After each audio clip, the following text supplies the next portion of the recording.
Hello to you, Darren. It's a pleasure speaking to you. I just take a look. It's not very difficult to find just how long ago this became an issue in northern Mozambique, and more worryingly, just how much it's been ignored. You go back to the 30th of March last year as well, and South Africa was warned of a Mozambique insurrection. It was months before that where the Institute for Security Studies said that we need to start watching out for these insurgents, and yet here we are, and nothing has been done up until now, it seems. Sure. So I think one very key point to understand is that this is not necessarily our war.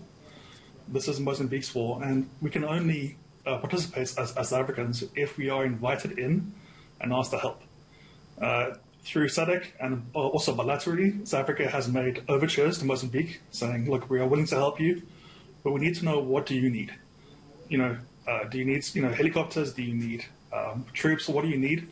But with the proviso that if we get involved, or if we bring in SADC, or if the AU gets involved, the Mozambican government will have to lose some control over the way it prosecutes a conflict, and it will have to then also perhaps accept some measure of reform. I mean, the roots of this insurgency are very deep. They are not purely an issue of an Islamist insurgency just arising out of nowhere.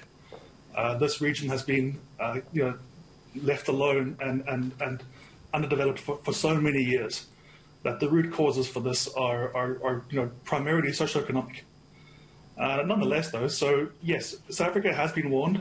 There has been some level of preparation from South Africa's side, from the Sandf, but the Sandf primarily cannot go in by itself. It can't go in without the permission of Mozambique, and that so far hasn't been forthcoming. So up to now, Darren, we understand that SANDF has been assisting in helping South Africans who are stuck there to get out as well. At what point do you believe it's inevitable for the SANDF to get involved? Clearly the situation is not under control. I asked that question also asking this: if South Africa's National Defence Force were to get involved, would that not put a target on our country's back? Yes. So two parts to this. One, as far as I understand it, the current intervention is very limited. It's mostly a matter of sending aircraft to Palma to assist in flying back South Africans who have reached there. The efforts right now in Palma, as I understand, do not involve South African troops. It's a matter of trying to find ways to assist people as they get through to the safer areas. Again, this is an issue of a limitation placed upon South Africa by Mozambique. The question of, well, could an intervention happen is obviously, it's plausible, but I think South Africa would prefer to not go it alone and rather go as part of a SADC group, perhaps activating the SADC brigade as part of the African Standby Force. And yes, there is obviously a risk there of blowback. So any choice made along those lines should be made very carefully. It should be made with a proper understanding of the conflict and the actors involved. Proper debate in South Africa as to what's being done. At the same time, it's really important that if we do decide to intervene, the SANDF must be provided additional funding. The SANDF currently has a peacetime budget, and I mean, it's quite common around the world that militaries are given separate budgets for when they go to war, effectively.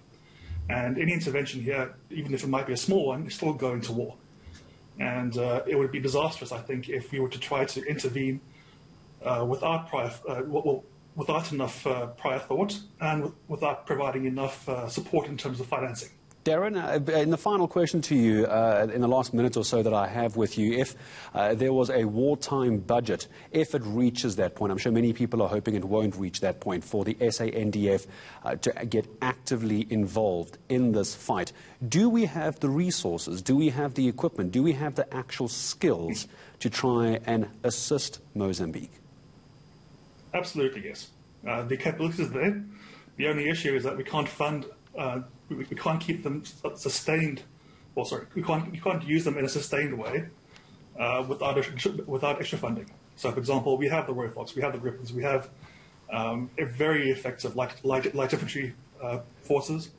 We have all these things, they're all available, they're all quite well trained. The issue is, though, that deploying them costs a lot of money, and there is no space currently in the budget itself. I appreciate your time in speaking to us about what our role currently is and what our role could be and the implications of that. Darren Willefeed, I appreciate you in speaking to us all the way from over in Amsterdam, senior correspondent at African Defence Review.